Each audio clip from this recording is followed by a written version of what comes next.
Celtics Beat is brought to you by FanDuel, the exclusive wagering partner of the CLNS Media Network. All right, everybody, welcome in. We've got at least a couple more weeks of season, hopefully another month plus. This is Celtics Beat. Adam Kaufman, Evan Valenti, we're always here. Good friend of the program, Seth Landman, rejoining us, and I will get into partially the specifics as to why, beyond the fact that we just adore him, and we are obviously all on a text thread as we talk about all the time. We live and breathe the C's together, and so it only seemed fitting that we recap the East semifinals and look ahead to the East Conference Finals. But tell you what, boys, as had them all along, right? As if there was ever any doubt. Down 3-2 to the Sixers, no problem. Eke out a Game 6 win in Philly. Steamrolled them. Geno time at the Garden in Game 7. I know I had a great Mother's Day. How about you guys? Tremendous. Beautiful stuff. Beautiful stuff. Beautiful day. It was sunshine outside. You open the windows a little bit, get some fresh air in there. It all tied up with a nice Celtics win and a dinner with mom. It was tremendous. Great day. Can't complain. I do want to start, Landman, with you specifically. You, I don't know. You tell me if it's one of those sort of by nature just preferring to look at things a little glass half empty as opposed to half full. As a sports fan, I don't mean life in general, but as a sports fan, life too. Or if you know, like you were texting that you just had no faith going into Game 7 that Boston was going to win this game. Yeah. So I'm wondering if that was just sort of you trying to prepare yourself for the worst, that way you would be less disappointed, or if now coming out of such a big victory going into the series against Miami, you are overall feeling better about this team. That's a good question. I don't know if I'm having a tough time myself untangling the rooting from the brain, like rooting interest in things happening in sports is like intellectual analysis of what's going to happen in a basketball game. No part of me thought the Celtics should lose to the 76ers. Like, if you ask me before every game of that series, who's going to win this game, I'd be like, the Celtics are going to win this game if I wasn't a Celtics fan. But the Celtics fan in me is like, yeah, I do sort of like go to this place of expecting the worst, maybe to protect myself in some vague way. I mean, it's hard to know why we do these things, but like, rooting for a team, it's complicated. It's a roller coaster. It's a real roller coaster. There's a lot of baggage because we think back to the history and all the times that, we're inclined, we're conditioned as people, never mind sports fans, in society and humanity. It is in our DNA to sort of, harken back to the losses versus savoring the wins. It's unfortunate. It's just the way that most people are wired. And so, we will sit back and we will think about all the different times they almost got there, as opposed to celebrating Banner 18 in ways that no one other than every member of the 2008 Boston Celtics has for the last, 15 years. They have celebrated a title despite only winning one, and what a one it was, but they have celebrated a title like no championship team maybe in history has ever celebrated a title. But that being said, I think it is a good time to I want to feed you guys and our listeners, our viewers, some numbers, because there are so many great ones coming out of that Game 7 win against Philadelphia, that romp. This one, it's just, I'm not going in any particular order. And many of these are from StatMuse, and I love this account. If you don't follow it on Twitter, check it out. It's just at StatMuse. In their sixth playoff run, we can build on this one a little bit later on. In their sixth playoff run, Larry Bird averaged 26 points, 9 rebounds, 6 assists. Jason Tatum in his sixth playoff run, 28 points, 11 rebounds, 5 assists. Totally different era, 3-point shots versus not. I get it. But sort of fun numbers as we sort of, again, bask in the greatness that was that Game 7 and all things Jason Tatum. So last year, most turnovers ever in a playoff run in NBA history. This time around, most points in a playoff game ever. Never mind a Game 7, which he also is a record he set. Most points ever in a Game 7 with 51. Most points ever in a playoff game, period, with 0 turnovers. 0 turnovers. The guy was truly a tactician out there. He was borderline flawless. It was astounding to watch. I'm looking down because I'm scrolling through some of these. What else you got? We'll talk about Joel Embiid a little bit and Doc Rivers a little bit, but again, some of the raw numbers. Most wins ever against Joel Embiid, all time, including playoffs. If you didn't see this one, 23 tied Jason Tatum and Jaylen Brown. 22 Marcus Smart. 18 Al Horford. Who was on the Philadelphia 76ers. Who was on the Sixers. So there was a gap period. Otherwise, the number would be higher. Jaylen Brown and Marcus Smart, both 6-1 in their careers in Game 7s. Jason Tatum, 5-1 in his career in Game 7s. Think about how long this guy has been in the league. I mean, we just said it. 6th career, run of playoffs, and he's already played that many Game 7s, which is ridiculous. Whereas Joel Embiid, if you're wondering, 0-3 in Game 7s in his career. He's only played 11 series. Right, and can't get out of round 2. Also want to mention Doc Rivers, and again, this is just sort of like the Cliff's Notes intro to this show. Doc Rivers has now, or already had, but has the most Game 7 losses of any coach in NBA history. Overall, he is 6-10, 0-5 on the road, and his teams, presiding over these teams, 17-33 in closeout opportunities. So that's sort of what the first half of this show is going to be, is all of those things that I just mentioned, and then we'll get into previewing Miami, because I know, people are excited about that Game 1 Wednesday at the Garden. But let us start, guys, with Jason Tatum. I thought he'd have a big game. I was convinced he would have a big game. But in saying that, if I'm being truthful, and I've said it on the podcast too, so it's like, whatever, check the receipts. I felt the exact same way going into Game 6. Mm-hmm. And obviously he didn't turn it on until the fourth quarter of that game. But for him to, I even tweeted out right before the game, we really just need like 6-8 points out of Tatum in the first quarter, just to sort of feel like, okay, he is out of his own head in terms of the 0 for 6, 0 for 8, 0 for 11. Like, let's see a couple of go in. Even if they're at the free throw line, let's see a couple of go in. 11 points in the first quarter, and the guy, Seth, never stopped. He played a beautiful basketball game. But I will say this. Even the first quarter, it was the second and third quarters. I actually thought he started a little tight, which is crazy for a game where he had 51 points and 0 turnovers. There were a couple missed layups early. I think chances going to the rim where he I don't know. I remember watching the first quarter and feeling a little worried about Tatum, which is crazy to say, looking back at this game. But to me, the key to the whole thing is the turnovers, and not that he has to go out and commit 0 turnovers every time he plays, but I would say the main thing that I've been worried about with this team dating back to last year's finals, and actually even the series against the Heat last year, is that it seemed like good teams had figured out that you can steal the ball from these guys when they drive to the basket. And in this series that was happening. I thought a guy like Tyrese Maxey, who generally is not a good defender, was able to be impactful on defense, because the one thing he can do is get steals. He's got good hands. He's quick. And Tatum and Brown especially, but really every Brogdon is guilty of this a lot. But they don't protect the ball when they're driving to the basket. So for Tatum to go into this game and have 0 turnovers, what did he take? 28 shots?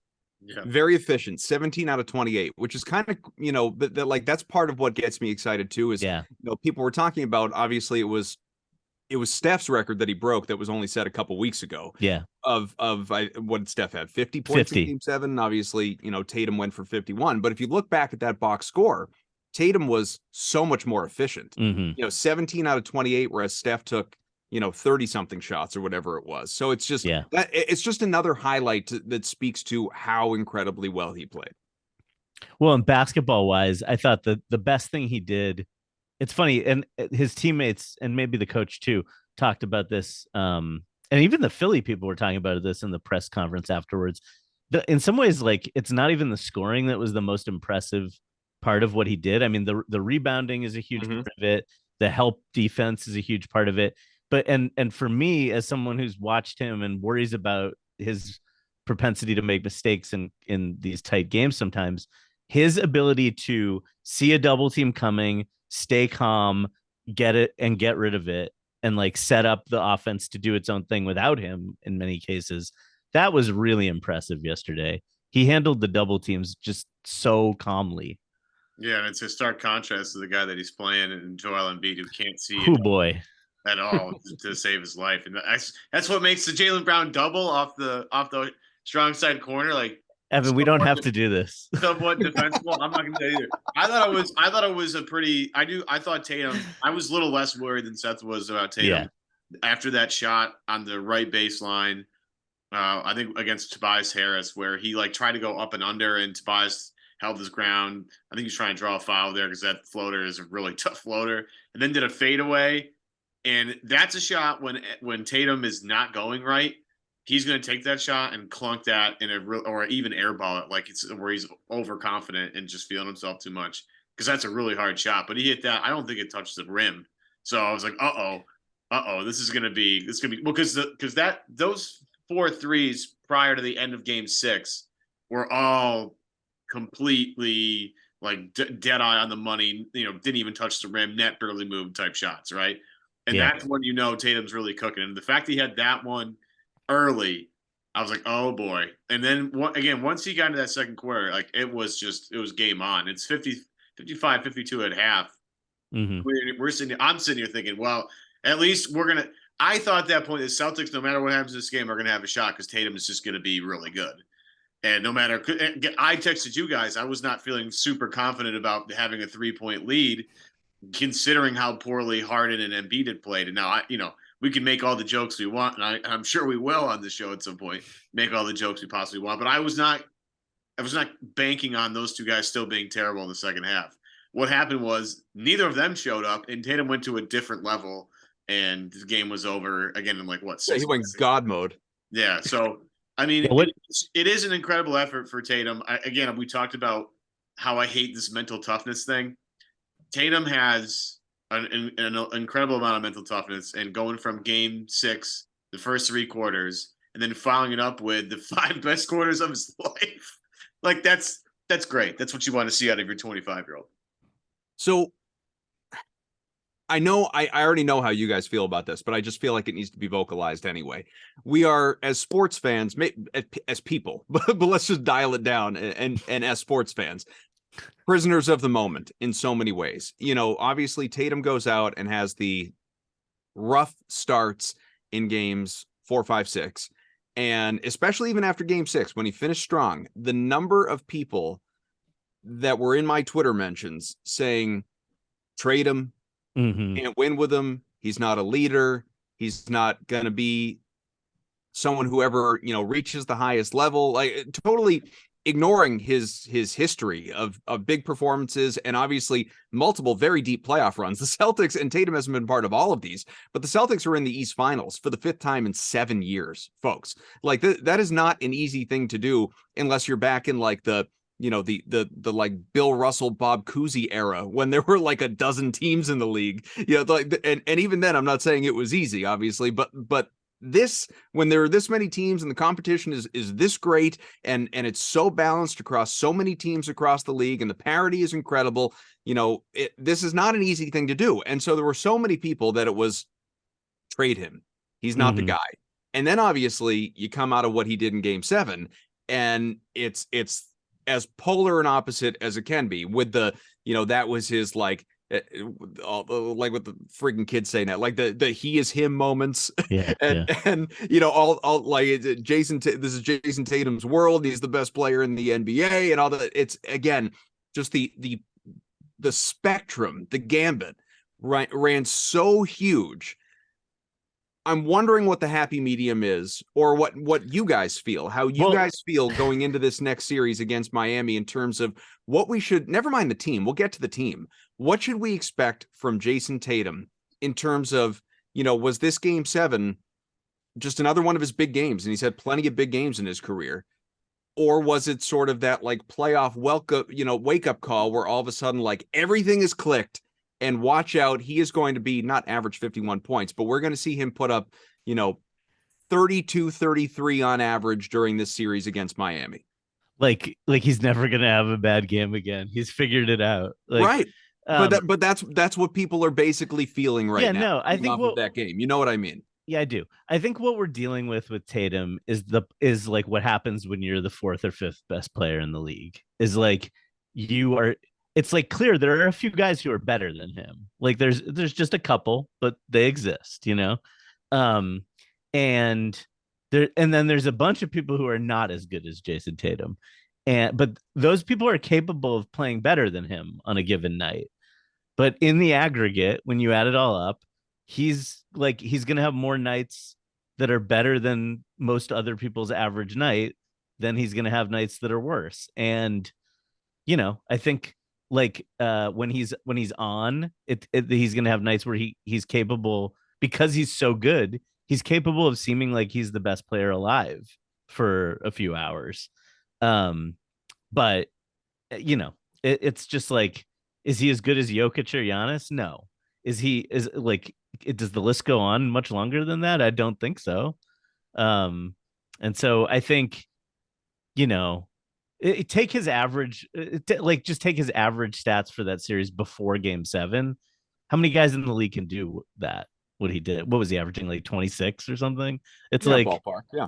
So I mean, even before he had the great Game 7, he's still doing playing a level of basketball that almost nobody in the league can really reach, especially in a playoff series where, I mean, look at the guy across the game from him.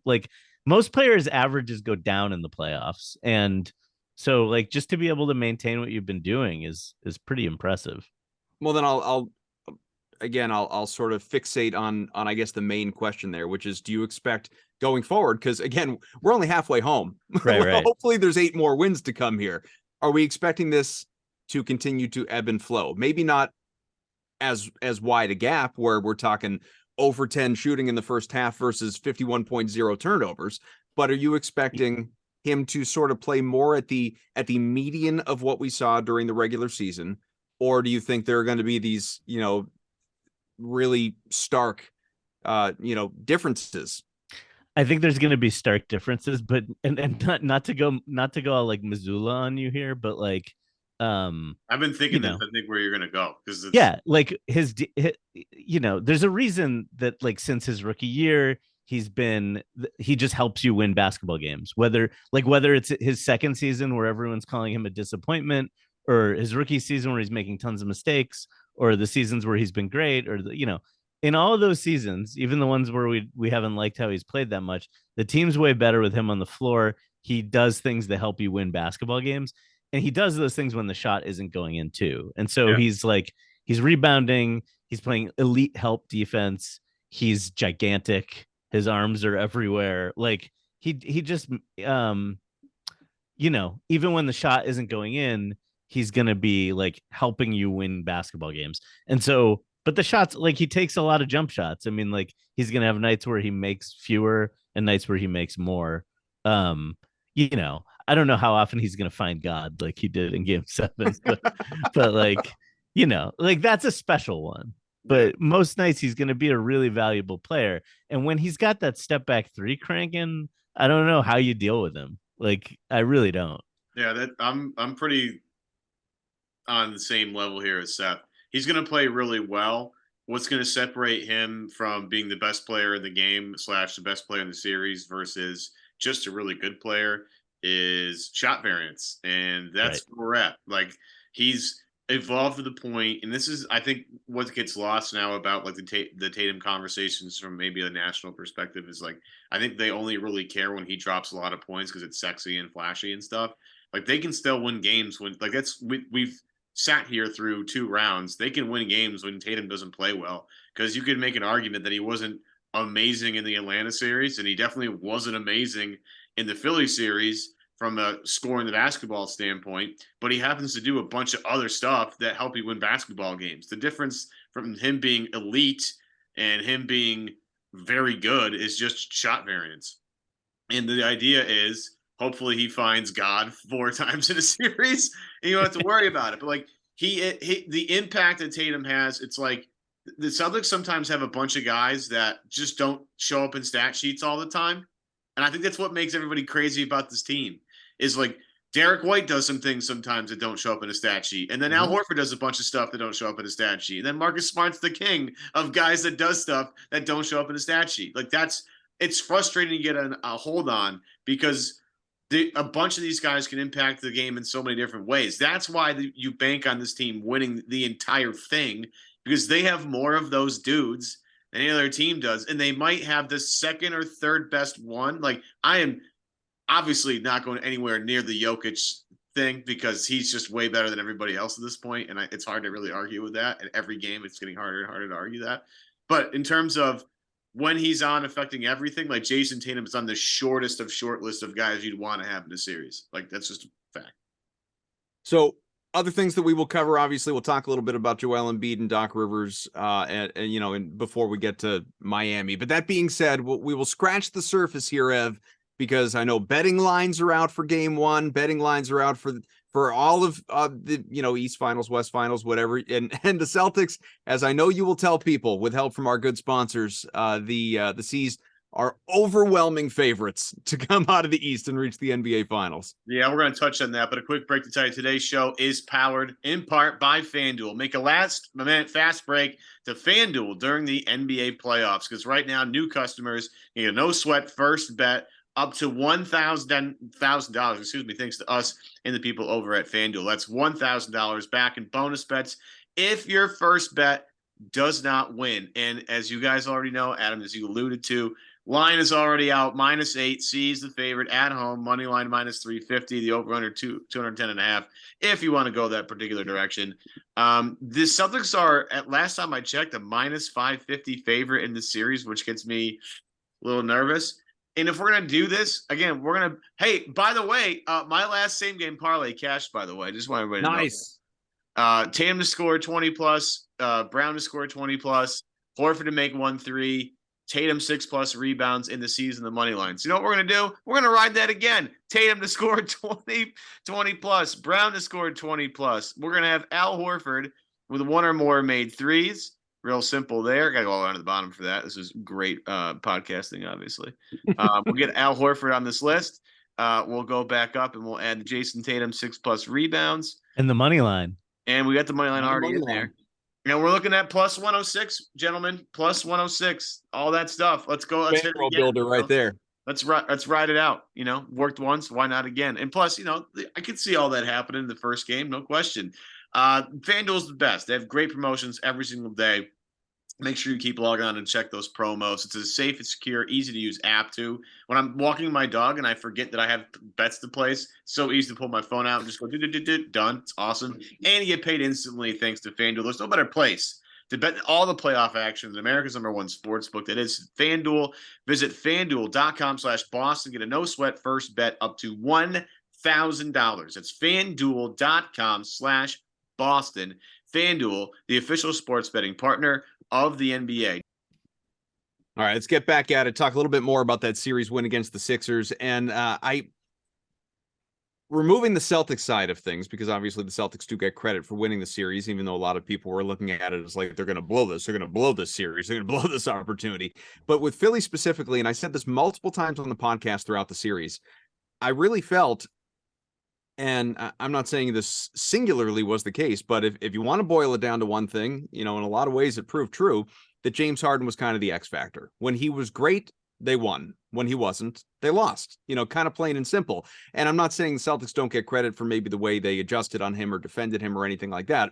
I'm just, again, boiling it down to Harden specifically. He performs well, Sixers won. He doesn't, Sixers lost. And stat muse again, Harden in the fourth quarter of games 5 through 6, for anyone that missed this, 0 points in 32 minutes, which I thought was just a wild stat. Also, for all the grief the Celtics have received for third quarters of games and all the nerves, and I was certainly getting texts from buddies going into the third quarter of that game 7. Okay, it's a close game. Let's hope it's still close going into the fourth. Sixers had 10 points in the third quarter of that game, which is tied for the fewest points in a playoff quarter in the shot clock era. Now, part of that is the Sixers didn't shoot well, but a good chunk of that is what we saw from the Celtics defensively in games 6 and 7. A great combination, again, to be overly simplistic, guys, a great combination, especially during that 23 run, of Mazzulla ball all those 3-pointers made and just the way that they were moving the basketball and shooting the basketball and all of it. Missoula Ball meets Udoka and that defense. And obviously putting Rob Williams back in. Missoula, for all intents and purposes, this wasn't exactly the case, obviously, wasn't technically the case, but for all intents and purposes, really only went 6 deep after he went 7 deep in game 6. Basically only went 6 deep in game 7. You know, the bulk of the minutes, you had Tatum and Brown 40 plus, Smart at 39, Williams and Horford both north of 30, Brogdon at 29. Derek White was kind of an odd man out, only played 12 minutes because he sucked. He wasn't good.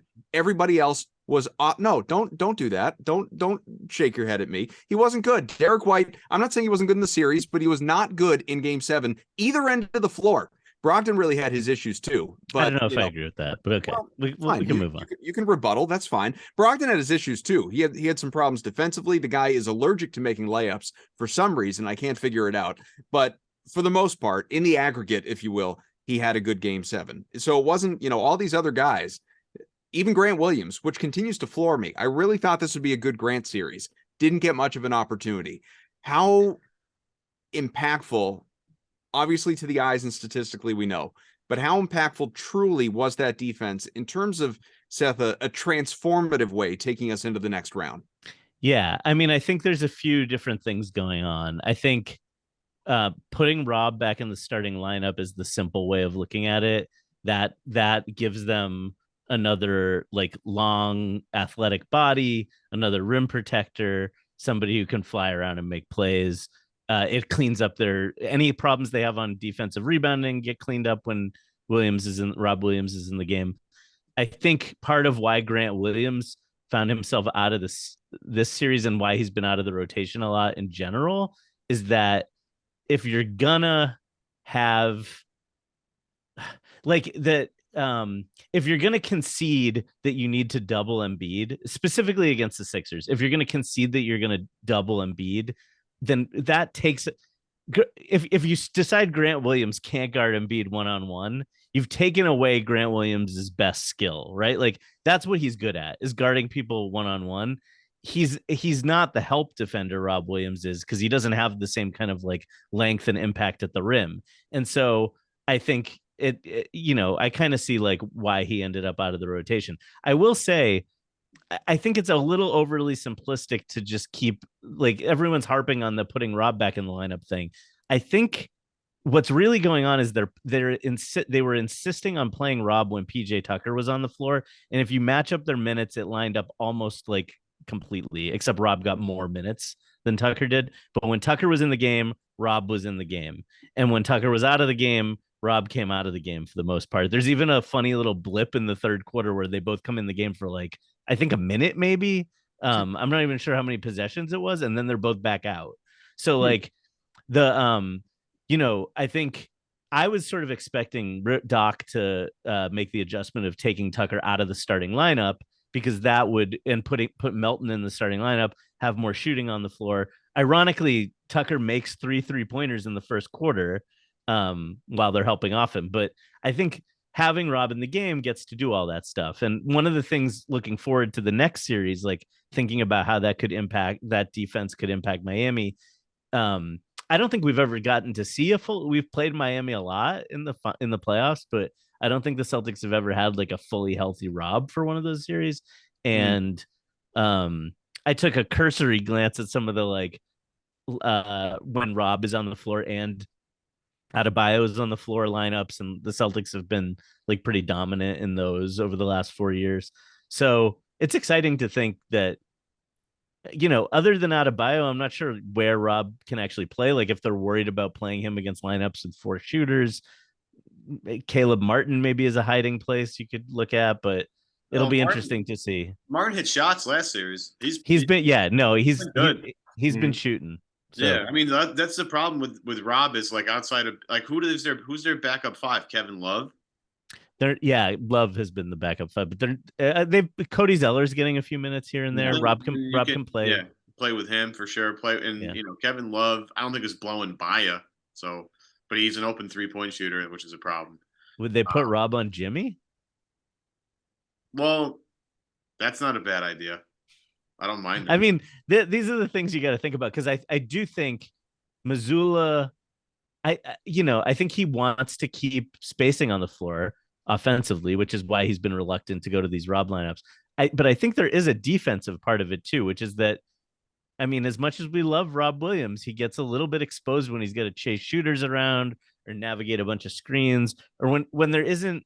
He really the stuff he's great at gets to really sing when he can guard someone who isn't a shooter, and he gets to like roam around and muck things up. That's like where he's beautiful. So, right, before we do a full transition to looking ahead to that Miami series, and I realize I've steered us in that direction. I know there are just a couple things that we as a group collectively wanted to hit on. One of which, Joel Embiid. So I will. This is for the viewers and for the listeners. I'm not doing this on Twitter.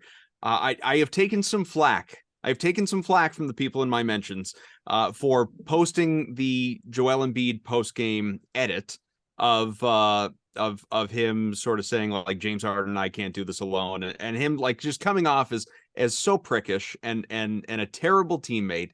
And a couple things on that. One, it's not my edit.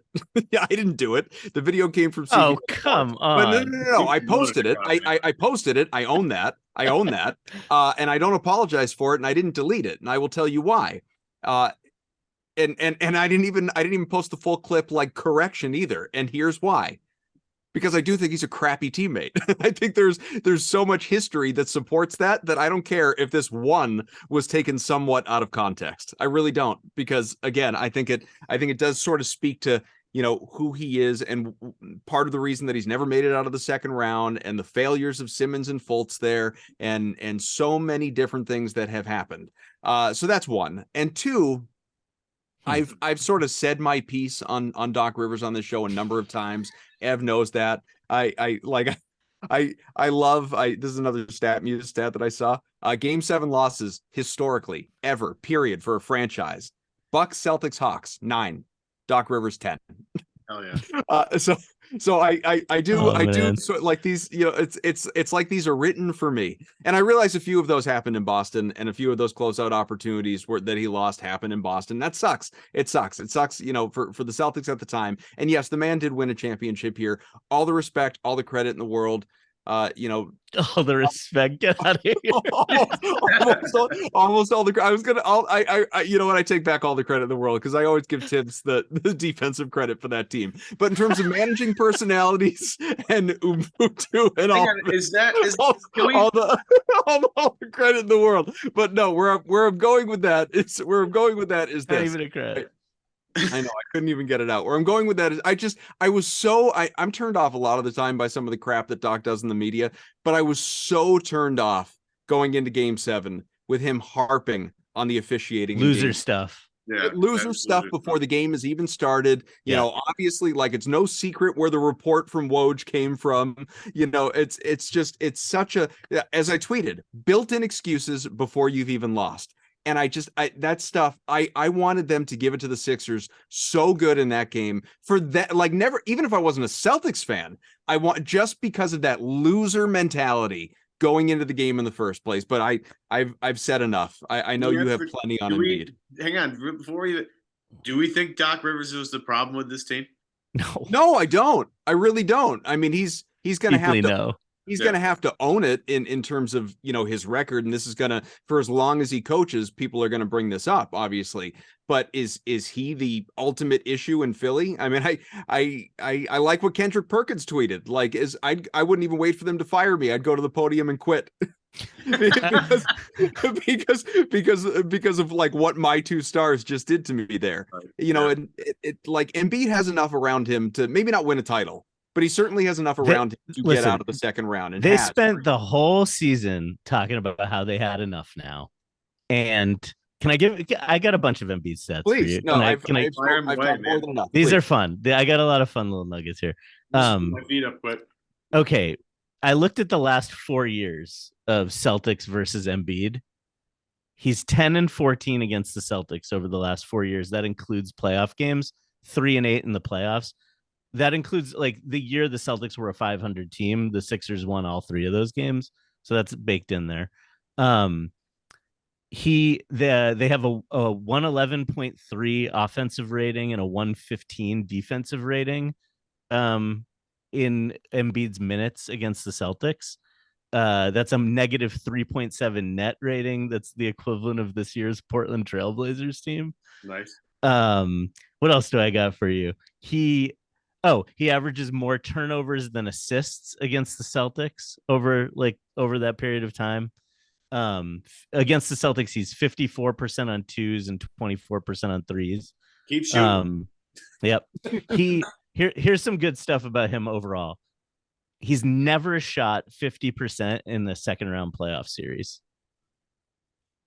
That's incredible for a guy that plays the game that he plays. Yeah. That's incredible. He's played 11 playoff series. He shot over 50% 3 times, and those were all in the first round. Here are his career regular season numbers per 36 numbers. These are his regular season numbers for his career. He averages for his career 31 points, 13 rebounds, 4 assists, 4 turnovers. That's per 36? Per 36. Okay. Career playoffs per 36. Here you go. 25, 11, 3 assists, and 4 turnovers. So a full turnover more than assists. And then just a couple other things about like the way, and this goes to the fact that I think I'm trying to make a point about the way we talk about him. I think he unfairly gets a lot of his greatness, especially in the MVP debate around Jokic. This is where it all gets like centralized, is like people decide that Jokic is a regular season guy and Embiid is this like guy who you can win with in the playoffs. Never mind the fact that like Jokic has made it farther in the playoffs and has like won more playoff games and all of that. But like the teams that Jokic has been on and has dragged to all these freaking series is incredible. Never mind all that stuff. But like, okay, so what would Jokic do with Jimmy Butler? Oh my God, you don't even. So, Embiid improved his mid-range shooting a lot. Tobias Harris over me.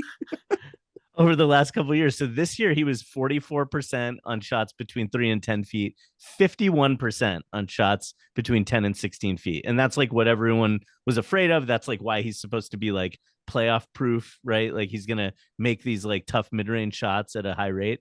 In the playoffs, 35% from both of those ranges this year. And the numbers go down every year. Last year he was at like 41% and 43% during the regular season. That went down to 40 and 36. Like the shots that are his bread and butter, he doesn't make them at the same rate in the playoffs. And it's because if you game plan for him, you can figure out things like what the Celtics figured out. Like, look at how Horford's guarding him. He's not pressed up on him. We talked about this last time we talked about the Sixers, but if a big guy is like up on Embiid's body and Embiid can feel the guy, he's going to be able to drive. He's like comfortable once he can feel you going by you. But so you have to give him a little space, but not too much space. Horford, over the course of the series, like we saw him start to eat Embiid up kind of in the post, I think, like blocking his shots by the end of the series. And a lot of, and then this goes back to the thing, I think, that where Doc maybe is to blame, and him bringing up the stats about the missed calls going into game 7 is that, and I worry about this with Tatum sometimes, by the way, too. It's like, if you're so focused on the refs, then your thinking has just become like externalized instead of internal. Like you're thinking too much about things you can't control. And I think Embiid and Harden rely on the refs more than basically any players in the league. And so in the playoffs, like the refs are seeing you over and over again too. And so you flop once and maybe you get away with it, but then they start to see it as a flop. And so every time Harden's got his elbows out there or whatever these guys are doing to try to grift fouls, I think those start to dry up as the series goes along too. And then finally, I just wanted to say, like, the last stat I found is just about career highs. So like, or not career highs, but like scoring highs. In the last 2 seasons, the most points Embiid has scored in a playoff game is 34. And that's in 19 games. And this is a guy who averaged 33 this year in the regular season. And so like, and he had 59 at one point. He had a bunch of 50-point games. Like, for him to have a high over the last 2 years in 19 playoff games of 34 points, that's just for a guy who averages as many points as he does during the season and who is ostensibly supposed to be the hub of this great offense. he's guardable in the playoffs. Like that's the conclusion you have to draw. Just to pile on with that too, like Ev, you were talking about our great gambling partner here. There was a prop bet that I saw that a lot of people took. Game 7, why the hell wouldn't you? Center in on the best players, and it was Jason Tatum and Joel Embiid to combine for 70 plus points in Game 7, and it was like plus 350 odds or something like that, and it lost. And Tatum had 51. Wow, and it did not hit. Didn't even break. Wow. Yeah, it's incredible to think about, like in terms of just a dud of a performance, by Joel Embiid, and he played 38 minutes. He was 5 for 18 for those 15 points, minus 28. And and he quit. He quit. I don't know if you guys saw this either. I was scanning Twitter, pregame, and I happened to come across this. I don't even remember who posted it, so sorry, I can't give the credit. But yesterday, we sit here on a Monday. Game was obviously on Sunday. Yesterday was the 10-year anniversary of Sam Hinkie being hired by the Sixers. Okay, it was the 10. So people were saying like this game, whether they win or lose, in a way, is going to sort of define the success or failures of trusting the process, right? As I use the quote fingers. And I just think it is so poetic. It is so perfect that Joel Embiid, who has never been out of the second round and still, with this Game 7 loss, has never been out of the second round, and his nickname is the process, and it basically means failure. It's amazing. It's kind of amazing. They should have stuck with the process. They quit on the process and started like bringing in Tobias Harris and James Harden and stuff. Like anyway, Well, I mean, you're actively losing games, which is a really bad thing. We don't really want to kind of promote that kind of culture. I just find it hilarious that if I were Philly, and this is just, I don't mean to rub it in this much, but I mean we're here, aren't we? It would drive me absolutely nuts to watch Tatum and Brown eliminate me every single season when you could have had both those guys in your team with Embiid. I mean, it just would drive me up a wall. It would kill me to watch those two guys who you could have picked easily at. Do you believe they'd still be there? Somebody have been gone. Weird. Development is so weird. You can't. That's a very bizarre timeline to think about. Yeah, you can't assume anything. But again, the fact that they could have had all those guys on the same team. If I were a Philly fan, I wouldn't sleep well at night. I just wouldn't, because especially last night, because it's like, man, the guys that we could have had are just kicking our ass every year. This is unbelievable. Like, it really is. It's like a team with Embiid, Tatum, and Brown on it. Embiid might have kicked those guys out by now, but like the theoretical team of those three guys on the same team is like just remarkable in terms of the talent. I mean, they would be way more talented than any other team in the NBA if those two guys are the same team. Koff, you brought up the Embiid quote, like the thing that everybody's talking about like the context of that quote, and it's interesting because I want to pile on Embiid as much as anybody, but I get what he was saying in that moment, and I think he was actually saying something about rarely for him. He was saying something about how they all need to think about how they can get better. But interestingly, like a reporter during that press conference asked him because he kept talking about how he always gets better every offseason and how he knows he needs to get better, and that he kept kind of saying, I know what I need to work on. And so finally a reporter was like, by the way, what do you need to work on? Like, I forget how he phrased it exactly, but Embiid just started talking again about how he missed some shots he could have made. And it's like, that's not what you got to work on, man. Like, you can't work on make miss. Yeah, like you and Devin Booker don't like doing double team practice apparently in the offseason, because that's what you need. At least Embiid met with the media. He's committing more turnovers than he's getting assists. It's like, if that's a problem Jaylen Brown has, by the way, too. But that's why we don't talk about, like, if Jaylen Brown didn't have that problem, we would talk about Jaylen Brown like he was one of the 5 best players in the world. Like, he's 10 right now. I mean, maybe 10. Yeah. I mean, like, he's got room to improve. Like, we're allowed to talk about these things.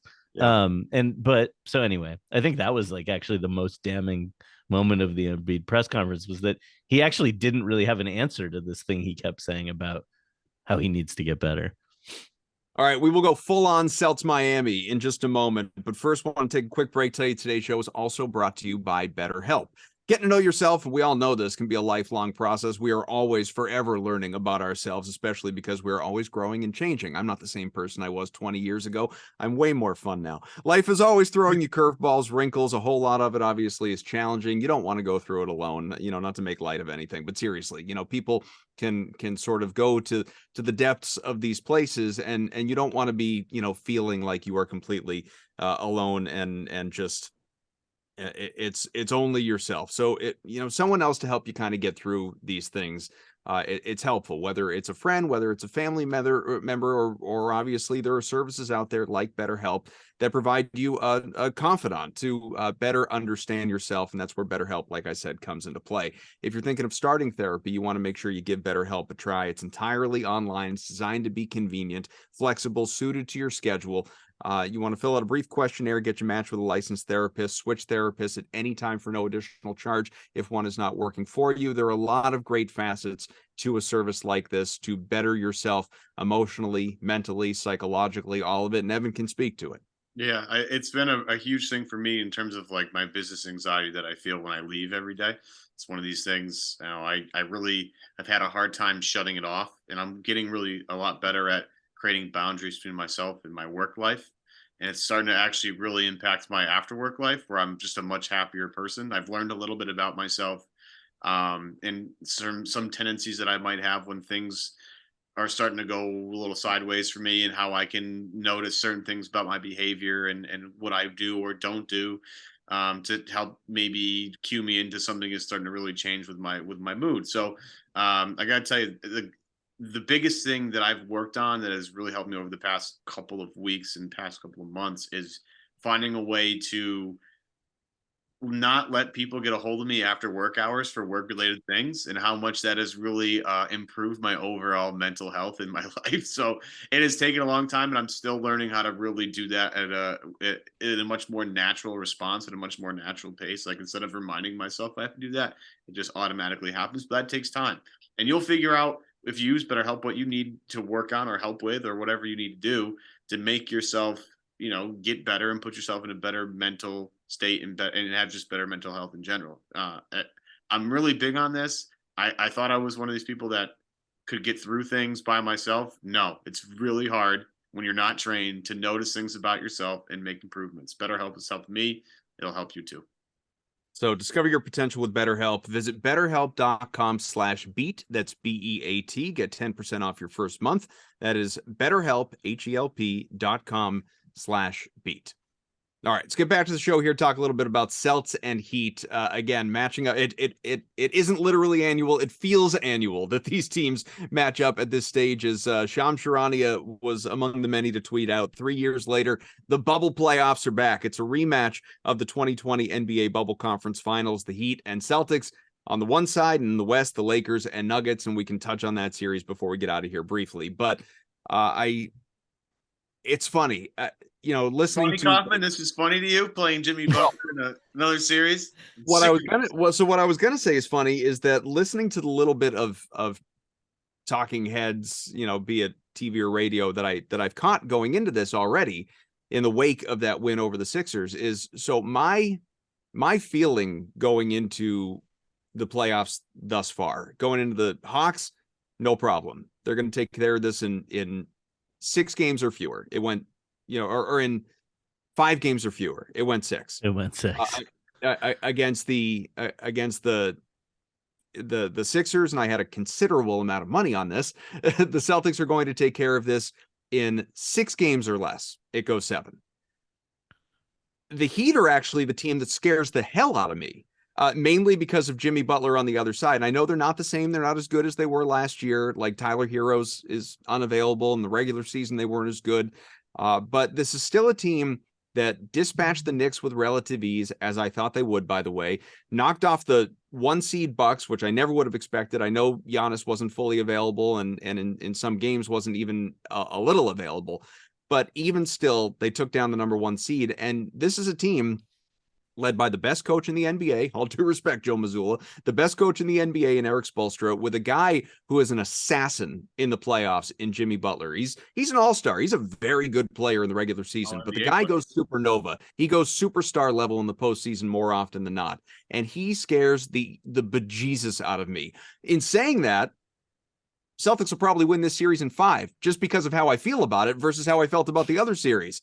But guys, like, that's why, like, the betting lines that Evan was talking about before being like 6-1 favorites going into the series, it's insane to me that people are just looking at Miami, Seth, like the Heat are this pushover and let's get ready for the Nuggets or Lakers. I am petrified. Yes, the Celtics are the better team and they should win, clearly, but the Heat scare the crap out of me. Yeah, discounting the Heat, like, the Celtics should win this series, but acting like it's like this going to be this rout is ridiculous. We've just seen it too many times. But like, the Celtics were supposed to have an easy time with the Heat last year.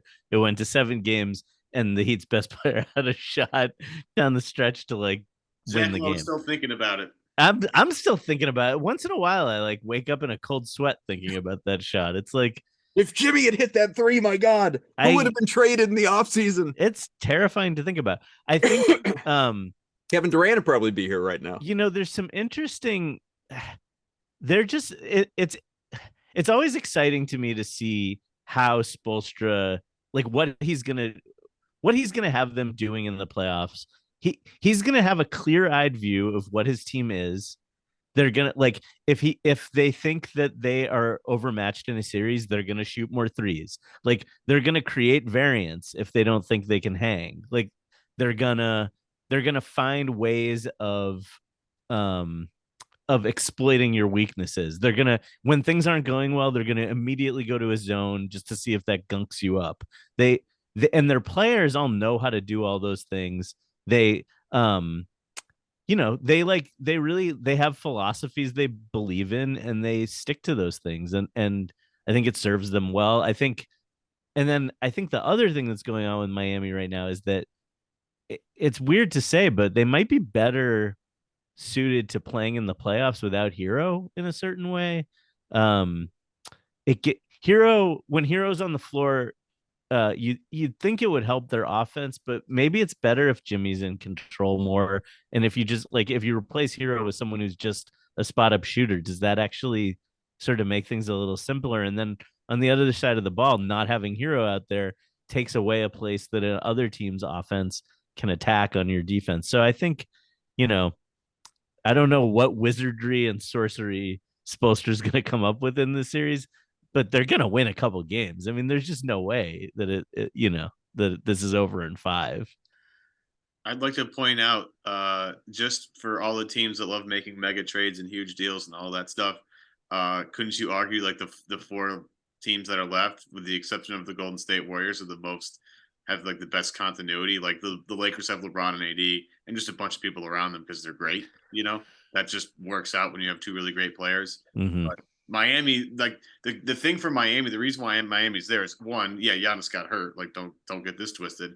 But also understand that, like, as Seth just said, this is a team that knows what to do at all times, and they know exactly what everybody else is going to do because they played a cajillion games together. Like, for me, the thing that perplexes me the most about this Miami team is how they went from a bottom third offensive team to like the best offensive team in the playoffs. I just don't. That has broken my brain, because I said in the end of the regular season and the start of the postseason, I was like, Miami's defense has always been really good, but like, I'm supposed to get really invested about Miami with the awful offense that they have, because their offense was terrible in the regular season. And now, I mean, you go back to that again, not having Giannis obviously hurts, but they shot 45% from 3 against the Bucks. Okay. Like, that's not for one game. That's for a whole series. So I don't know what happened. I'm not quite sure. Maybe it's just like they're just, and again, they lost to the Hawks and then, had a pretty sluggish game against the Bulls. And that's conference fine. I mean, it's unbelievable. You could argue the other way, and like, somebody said, I think it was Kevin Pelton, maybe on a podcast, or maybe he tweeted it, said the opponent 3-point percentage isn't something that you do, it's something that happens to you.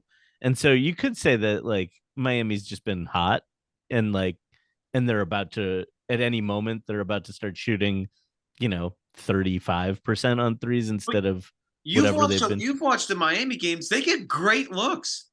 They get great looks, and I'll tell you the other thing. We were talking about James Harden a few minutes ago, and he's a little precious with the shot attempts. Like he likes to go to his step back, but like, how many times was he in the lane and just didn't go all the way to the basket, right? Pass up a layup to pass, like just to throw it out to somebody. Caleb Martin is not gonna. He ain't like going away from the rim if he's like most of the way towards the rim. Even Max Strus and their shooters like Lowry and Duncan Robinson and Max Strus. These guys can move without it. Like they're shooters who are willing to shoot threes. They move without the ball, and they'll shoot a contested one. Like you got to be up in them. They'll shoot under pressure, and you make those shots sometimes. It's better to get shots than turnovers, and they've been doing a great job of not turning the ball over.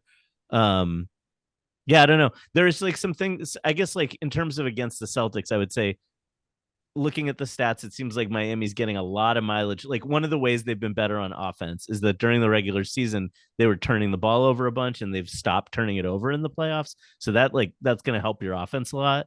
That makes me nervous because the Celtics don't really force turnovers.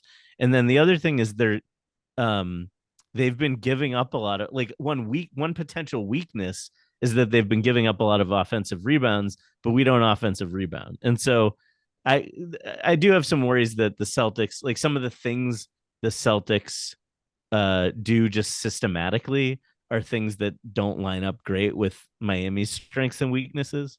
So those are some areas that I'd be looking at. The Celtics have got to force turnovers. Yeah. I do intellectually kind of look at this and say, all right, you know, you're not going to have those random 35-point games out of Tyler Hero because he's not available. Bam is not, Bubble Bam, who just went nuclear on Boston got to play against Daniel Tice. Right. Yeah, he's not that guy anymore, and the Celtics are better equipped to defend him now and all of it. Duncan Robinson getting, finding some heat versus what he was last year. Like he's sort of turned back the clock a little bit in terms of opportunity. That makes me a little nervous. And I've said this many times throughout the playoffs that I just feel like there's going to be that 30-point Max Strus game that, is going to be the, like that's one of the losses. You know what I mean? Like that's just, it's inevitable that game is going to happen. I really do. There's going to be a couple of big Jimmy Butler games. I don't think that he is going to average 30 plus in this series. Is he capable? Of course. Do I think it's going to happen? I don't. I think they're going to find a way on him, and there'll be a couple of he'll go for 40 once or twice. Like that, that feels again like it's just going to happen. I guess as much as Jimmy Butler does scare me, and he does, it's really more the Heat collective that worries me. And I didn't feel that way about the Sixers. It was, what is Joel Embiid going to be and can he take over this series? The Sixers collective did not scare me. The Hawks collective did not scare me. It's what would make me nervous about the Celtics if I'm any other team. It's that and obviously Boston is so much deeper than Miami and so much talented than Miami. So I don't want to, draw a specific line there. But you look at Boston as a whole. You don't just see Tatum and Brown. You look at Boston as an entity. And I sort of right now, here we are, conference finals again, Miami, looking at the Heat as an entity, Seth. And that is sort of where some of these fears come in. And of course, the deeper you go in the playoffs, the better the competition is supposed to get. Like that's just the way it is supposed to work. We're down to the Final Four at this point. I get that. But Boston has also had a rather favorable road paved to the NBA Finals that, they could have gotten the Heat in round one instead of Atlanta, depending on how that play-in game went, and people would have looked at Miami as a pushover then. Thing is, the Heat have actually proven themselves a little bit along the way, and now it's a little bit more nerve-wracking. I mean, the only team that scared me as a Celtics fan more than the Heat, to be honest, in the East before the playoffs started was the Bucks. And the Heat dispatched them pretty quickly. So I think the Heat are basically as tough as it gets right now. I think they're a tougher team to play than the Sixers for sure. I am much like, for example, I think what Bam Adebayo does defensively is much more difficult, I think, to game plan for in a playoff series than what Joel Embiid does offensively. For all the reasons I went over, I just think the stuff Embiid does is guardable in a playoff series, but Adebayo is he's really smart, and I don't see a whole lot of weaknesses that he has defensively. The Celtics, for example, in Game 7 against Philly, made a lot of hay by pulling Embiid away from the basket and attacking him. You're not doing that to Bam Adebayo. Like, you're not going by him. And so I don't know. I mean, can they find a way to like pick at some of the weaker points in the Miami defense? Can they play Kevin Love out of the series? That's possible. That's a possibility. Um, can they maybe play Duncan Robinson out of the series? I guess that could be a possibility if Tatum and Brown can kind of go at him. But I think Miami's just solid, and their basketball's about problem solving, and they're just the best. Like, their team is the best at solving problems. I'm ready for the 18 things that Kyle Lowry's going to do to make me super upset. Oh, I call him the little lawyer because he's just out there like litigating all he does is like litigate for the whole game. He's just like grifting and arguing with. It's like a lawyer out there. It's grifting. I guess in the interest of time, because we've been at it a while, to go full circle with it, because this won't be one of like your two sit and drink for 90-minute shows. We're gonna get out of here in a minute. Well, we only did that once. Game 7 is look. If the Celtics and Heat go Game 7, if the Celtics and Heat go Game 7, I won't even be part of it. It's just gonna. We need the Evan Valenti brandy snifter back in I busted it out for Game 7 with Ian Thompson. I had some bourbon during that game. You did. Yeah, it's. I mean, you are a man of rituals, and I appreciate that. So this series is beginning at the Garden on Wednesday. We're going every other day at this point, and it's 8:30 tips for all of them. So there's consistency to the schedule. Obviously, games 1 and 2 Wednesday, Friday, and like I said, so on and so forth with the pattern. What is, just before we wrap this thing up, what is the outlook? What is, you don't need to make a prediction like Celtics in 6 or something like that, but what is your feeling? What is your outlook going into this thing? What is your confidence level in terms of Boston reaching the NBA finals? I got to admit, I feel good about it. It scares the hell out of me to say that. I don't know if I've said this on the podcast before, but I lived in Denver for a few years, and I sort of have been a Nuggets fan here and there, and I certainly have fallen in love with Jokic over the past few years, and so that's kind of like the other team I root for. And all year I've been dreading the possibility of like these two teams playing against each other in the finals, because it's really going to rip me apart if it happens. So, but I feel like that's where we're headed. F? I have significantly more respect for the Miami organization than I do for Philadelphia. Yeah. And I don't know. I just playoff Jimmy gives me the heebie-jeebies, so to speak. You know, he really does. The heebie-jimmies? The himmy-jimmies. Whatever you want to call it. I just really respect how he battles every game. I mean, it's hard not to love what he does. You'd want him on your team every day, no matter what team you are. And I just love it. Not if you're the Sixers. Well, or the Bulls or the. I think notice what none of those teams have accomplished anything since Jimmy Butler left. It's ridiculous. It's amazing. Team Jimmy all the way, man. That guy's he might be a pain in the ass to deal with, but he wins games. There's no doubt about it. No, look, Boston has more talent than Miami does, but that might not matter, which is why it's scary. Like, Eric Spoelstra is going to do the one thing I think with Spo, he's going to have a plan for so much stuff that you better have some options. And I am curious about Mazzulla in this series, because this is going to be his toughest test from a coaching standpoint that he'll face. So I love this team. I think this team has everything it takes to win the whole thing. They're mentally tough enough to win this series. Miami obviously isn't going to back down because they know they can hang. So it should be fun. I mean, this is like, honestly, if the season ended before this series, it would be a ginormous failure. Now it's like, well, okay, they're in the Final Four again. Now it's a mild failure. What? So now I would call it, if the season ends here, as much as people be like, oh man, you should have lost to the Heat, something crazy probably happens, and you're like, well, but like, they got here for the 5th time in 7 years. Like, there's something obviously going right here. They They just got to tinker a little bit more. And the one thing that nobody's talked about with the Celtics team is like they're just going to add Danilo probably next year. So sick, like yeah. So I mean, we can save this conversation for another day, depending on, I guess, how things shake out. But I'll push back on that a little bit. I'm not saying it's like championship or bust, and if you don't win a title, it's a failure. It's hard to win a title. But this team and this road, you got to get to the finals. I guess what I would quibble with is like the idea of failure versus disappointment. Like I think losing to the 76ers, no matter what round it happened in, would be a failure. Like you can't lose to those clowns. But like losing to the Miami Heat, you can lose to the Miami Heat. The Miami Heat can beat you fair and square. Like and so it would be a huge disappointment because there's not a juggernaut out there. I mean, like Denver's awesome. The Lakers have been, I don't know what is going on with the Lakers. I don't fully understand it, but we can save that for a different conversation. But like, yeah, I agree with you. Like the reasons why it would feel like a failure have more to do with like context, I think, than with like the particulars of the Celtics team. Let's just celebrate good things. Let's hope to celebrate good things. Yeah. No, they should win over that Mother's Day magic. They should win. Yeah. And I, I don't want to bleed into arrogance at this stage because that would just, it wouldn't even, I could do it. It wouldn't even be sincere though. Because it wouldn't be how I truly feel. How I truly feel is I think how these guys feel, which is a cautious optimism.